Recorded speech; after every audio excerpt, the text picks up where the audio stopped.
Now, we wish you a very productive event and a very successful year ahead. Now, to start the conference, I'd like to welcome Mr. Christophe Barret, Senior Oil Analyst from the International Energy Agency, who've come over from Paris today to deliver our opening keynote address, Oil and Gas Market Forecast 2018. Welcome, Christophe.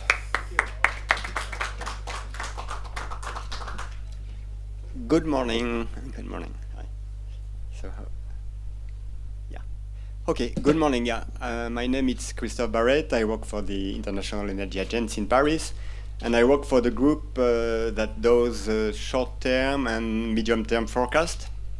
So this is what I am going to present to you today, and I will start with some slides on the very short-term forecast up to the end of the year, and then I go through some slides on the medium-term that goes to 2023. Well, it's a little bit less than half an hour presentation, so it will be relatively short. I have only 15 slides, I think. And if I am not clear, as it's a relatively small audience, please don't hesitate to interrupt me to ask questions. So I'll start with the short-term forecast. In the very short term, what we are looking at, what is the main basically determinant of the forecast, is recent data. That's very, very crucial to get the latest data, and here what we saw when we looked at the latest data is a very strong increase in demand in OECD countries.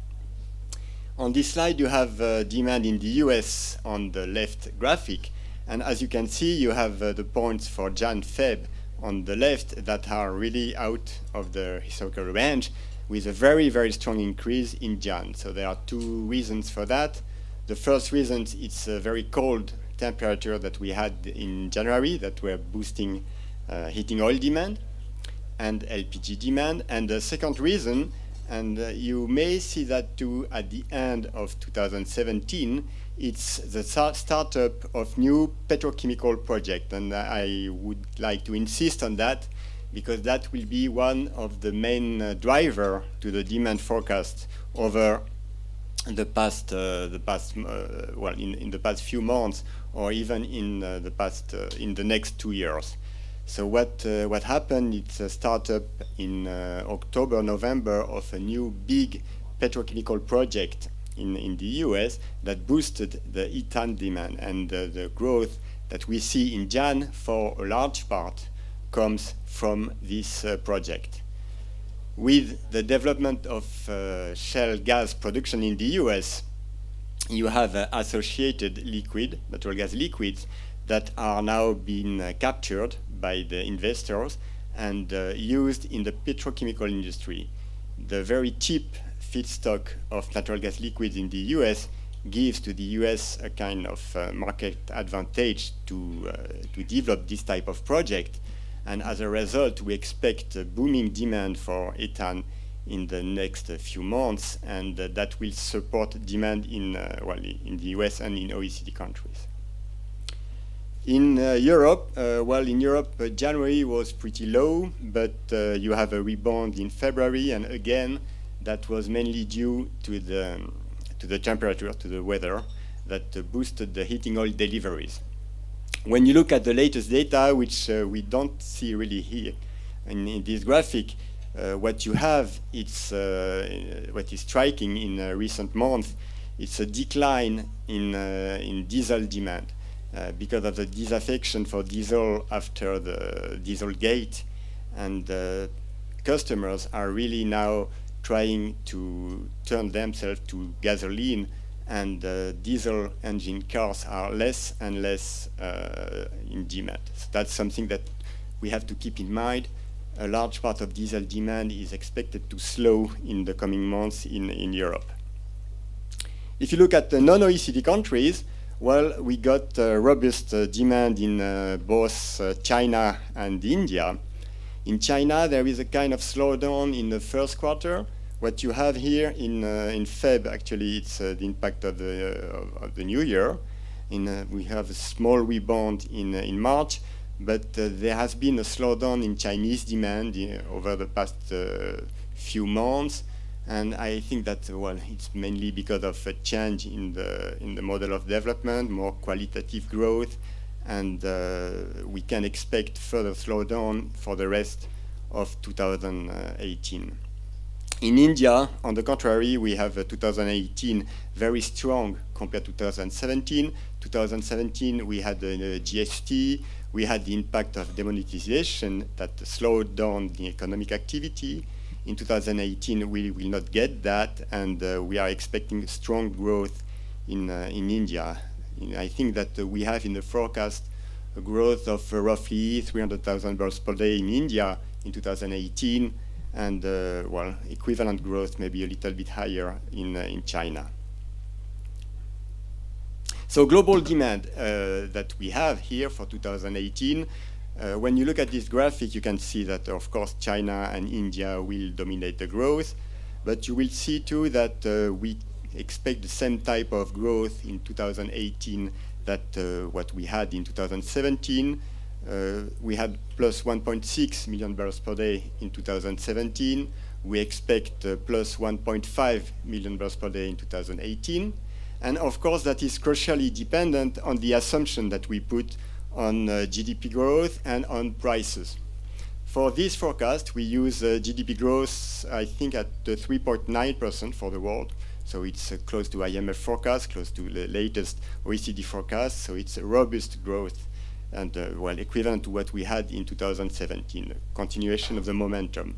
But what we had here is oil prices at $65 per barrel for 2018. And right now we are much higher. So if prices remain close to, I don't know, $75 per barrel, we should have a relatively large impact on oil demand, because all the studies that we have done on the reaction of oil price demand to price, or of oil demand to prices, show that the demand remains pretty elastic to prices, basically. What we have basically, it's a reaction to demand that increases when the prices are higher than when prices are lower, which seems to be logical. But what I meant is that the elasticity increases when oil price increases. So what we should see, if prices remain close to 75, it's a relatively strong impact, and we can estimate this impact, I don't know, at between 2,050 to 300,000 barrels per day, compared to forecast at $65 per barrel. So that's a pretty strong impact. So that's something that we have to keep in mind. All the oil demand forecast that we are showing, or everybody shows, depends crucially on prices and on GDP. And here, of course, we have another risk to the forecast, which is the talk on the war trade, and that would have a very large impact on oil demand. It would have a direct impact because a large chunk of the oil demand depends on what's happening in trade. You use oil to move containers. That's a bunker demand, which is pretty strong. You use oil to move goods that are imported or exported, and that, of course, impacts the gas oil demand. But then all the talk that we have on war trade could also impact the trade of petrochemical products, and that would have an impact on petrochemical demand, in particular in the US. We think that, well, of course, war trade would be a pretty big risk to oil demand, and in this forecast, again, we didn't take this assumption. So that's something that we may have to consider in the next forecast. So that's for the demand in the short term. On the supply, there are two big stories. The first one is Venezuela. And the Venezuela oil production has been really collapsing in the recent past. And that, of course, has a very strong impact on OPEC production and on OPEC compliance. In this graphic, I show the comparison of where is the current Venezuelan production, or what Venezuela has cut compared to its commitment. The commitment to cut from Venezuela were close to 100,000 barrels per day, and now they are above 500,000 barrels per day. So that's has very, very significant impact on the market because that removes a lot of crude oil, of course. And that's something that we have to follow because I think that Venezuela has declined now to close to 1.5 million barrels per day in terms of production, and they were at 2.4 million barrels per day in 2016. So that's a very, very sharp decrease. And of course, it contributed to tighten market in the recent past. The other big story on supply, it's the US. And US production in recent data has shown very, very strong growth. And as you can see here in this graphic that's showing the US oil demand growth on a year-on-year basis, is that US oil production is very responsive to oil prices. And that's, it's pretty impressive to see how fast the US industry responds to prices. And in January, we had an increase in oil production in the US of close to 1.7 million barrels per day. For the whole of 2018, we expect 1.5 million barrels per day. So that's a big, big increase in demand, and that, of course, more than offsetting the decrease that we had in Venezuela. But that shows a kind of a buffer on the supply side from the US production.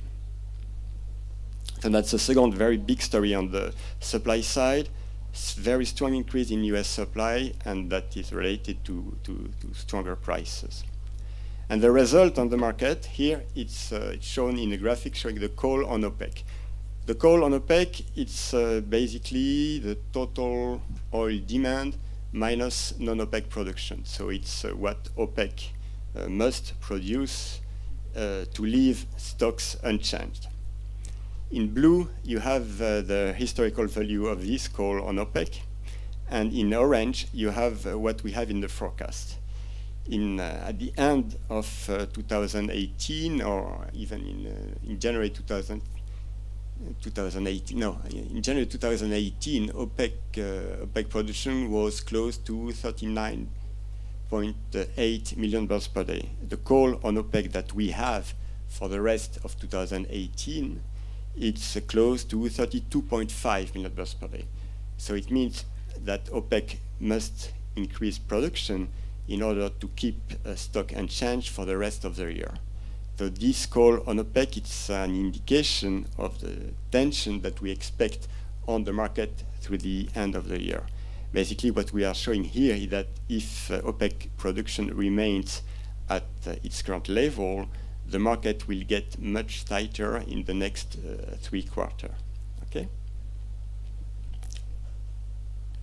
So that's basically the story for the very short term. Given our assumption on demand, and again, it's based on relatively moderate prices and on strong economic activity. Given our assumption on supply, where we have a very strong increase in US supply, but sharp decline in Venezuelan supply, we have a tighter market for the rest of 2018. In the medium term, we have to take into consideration several different elements. Here I am showing the demand growth to 2023. What we have here, it's the growth in demand declining from roughly 1.6 million barrels per day in 2017 to a little bit less than 1 million barrels per day in 2023. Here, the demand forecasts are really dominated by 2 or 3 elements. The first one, it's again the growth in the petrochemical demand. What we have, it's a petrochemical demand accounting for roughly the quarter of the total growth in demand through the end of 2023. So it's a big, big part of the world oil demand through the end of the forecast. Another element that we have here, it's the increase in efficiency in the use of oil, and that, of course, for a large part, it's car efficiency. The penetration of electric vehicles, in particular of electric buses in China and well, some LNG trucks too. And what we have in 2020, it's a switch in the bunker fuel specification that are mandated by the International Marine Organization, and that will be a big change to the fuel spec that could lead to some disruption in the market. And that I have some slides on that, and I will try to illustrate that. In 2020, the bunker fuel specification will change, and the fuel that will be used in vessels will switch from a sulfur content of 3.5% to 0.5%, and that will have a major impact on fuel demand and on other product demand at this date. What you have here is an illustration of the switch we are expecting. HSFO, the high sulfur fuel oil, accounts for roughly 3.2, 3.3 million barrels per day of bunker demand. This amount of HSFO demand in the bunker market will have to switch to much lower, to fuel with much lower content in sulfur. And that would be either gas oil or a new fuel oil that will be manufactured by companies or by blenders. What we put here as an assumption for the switch is that 30% of the HSFO that we have in 2020 will switch to marine gas oil, 30% to a new fuel, and 40% would remain in HSFO. It means that in 2020, the demand for gas oil would increase by at least 1 million barrels per day, direct demand, plus the amount of gas oil that will be blended into this new fuel. So it means that in 2020, we could expect a massive pressure on the gas oil market that will trigger, I think, a very strong increase in gas oil prices, and that, of course, would have consequences on gas oil demand and oil demand in 2020. Another big element that we have to consider in demand is efficiency progress and the penetration of electric vehicles and natural gas vehicles. Here in this graphic, I am showing the diesel displacement in the graphic on the right in China due to LNG trucks and electric buses. And that's something that we have seen when we did the forecast for the latest medium-term report, is that there has been a very, very strong increase in electric buses in China, and that has a strong impact on diesel. We think that right now the electric bus fleet could replace roughly 180,000 barrels per day of diesel, and basically the same for the LNG trucks. When you look at some cities like Shenzhen, for example, they have replaced at the end of 2017 all the diesel buses with electric buses. That's a fleet of 16,000 buses that have been replaced suddenly like that. So it's a big impact on diesel demand, and that, of course, something that we have to take into account in the forecast. And we think that that would impact gas oil demand forecast for the rest of the forecast. On the supply side, it's still a US story. As you can see here, you have a growth of roughly 3.5 million barrels per day in US oil production by 2023. And you have some growth too in Brazil, Canada. Globally, we expect a growth in the non-OPEC supply of 5.2 million barrels per day by the end of 2023. So it's a big increase, and we expect a growth of 1.2 million barrels per day in OPEC capacity by the end of the forecast.